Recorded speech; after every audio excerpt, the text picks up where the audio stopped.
But first up, let's talk about what's going on in this pan. So I've got a pound or 454 grams of lean ground beef here that I've cooked in a little bit of oil, and I've let that go for about 7 to 10 minutes, just giving it a stir every once in a while. You want a little bit of this caramelization happening. That's gonna bring a ton of flavor, really tasty. Now I got a question from a pals over here in the peanut gallery.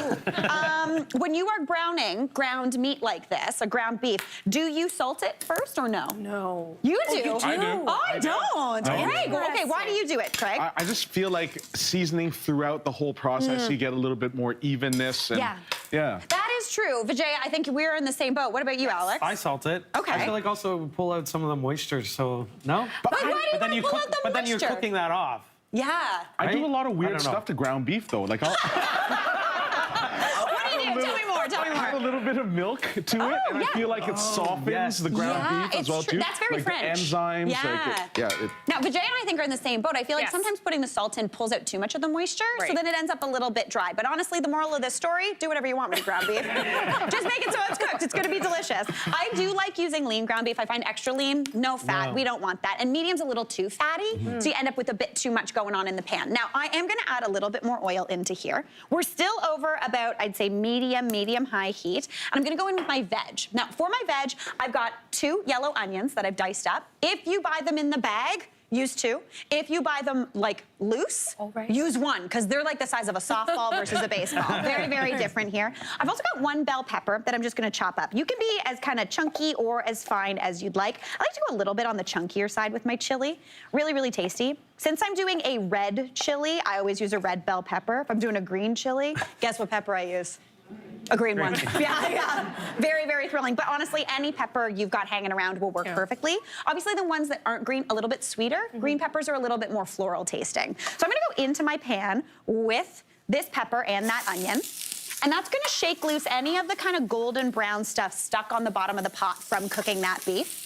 I like kind of doing this in stages because, again, since we got that beef nice and golden brown and a little bit crisp, by taking it out and then cooking the veg, it's gonna keep that texture really nice and strong. You're not gonna get kind of mushy and that texture all throughout. Season that up with a bit of salt and pepper. This is where I actually want moisture to come out of these vegetables. Salt actually kind of helps the vegetables cook down quicker because it helps that water pull out, evaporate faster, and concentrate their sugars. So add that on in, give that a stir.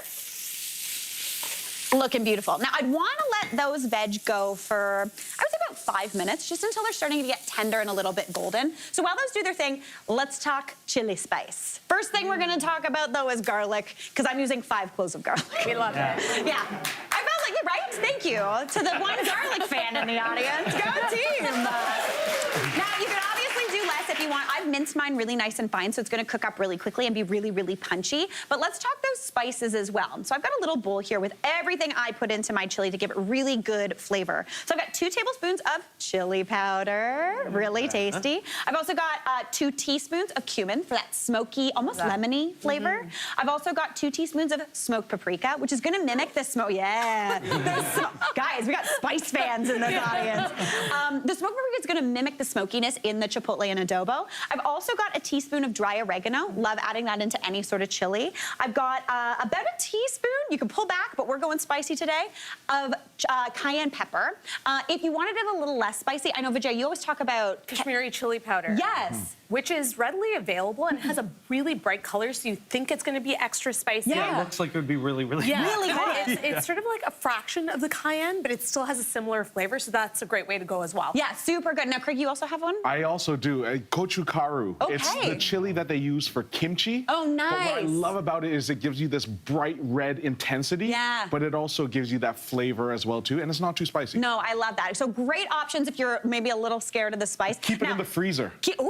That's my tip. Okay. Yeah, because sometimes it can go, like the moisture will make it go moldy inside if you leave it at room temperature. Yeah. I keep mine in the freezer. Okay, fantastic. I love that. Okay, now we're gonna go in with our garlic first off. Then we're gonna go in with our spice mix. Now, I do have a secret ingredient in the spice mix that I didn't mention, and that is a 1/4 teaspoon of cinnamon. Sounds kind of strange, but that cinnamon is going to give you a really, really nice flavor. It's not gonna taste sweet, it's just gonna taste like warm, if that makes sense. All right, now into that pot, we're gonna go in with my secret ingredient anytime I want something to taste like I've cooked it for like a day, and that is tomato paste. A can of tomato paste is perfect. You're using the whole can here, so you don't have to worry about what the heck you're gonna do with that 1 tablespoon left over in that can, hanging out in your fridge looking at you, being like, what are you gonna make, Mary? And you're like, I don't know.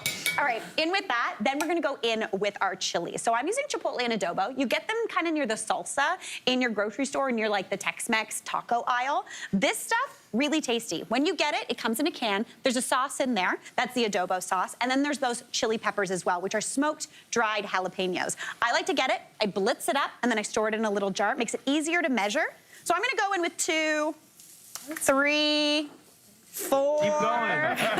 tablespoons, goes right on in. Give that a stir to combine. And you want to toast that off for just about a minute, but we're going to keep moving. Now I'm going to go in with my beans. So I have got a can of black beans and red kidney beans. Dump those right on into the mix. Go back on in. Ooh, we're going to get sneezy in here today. With that beef, pop that in.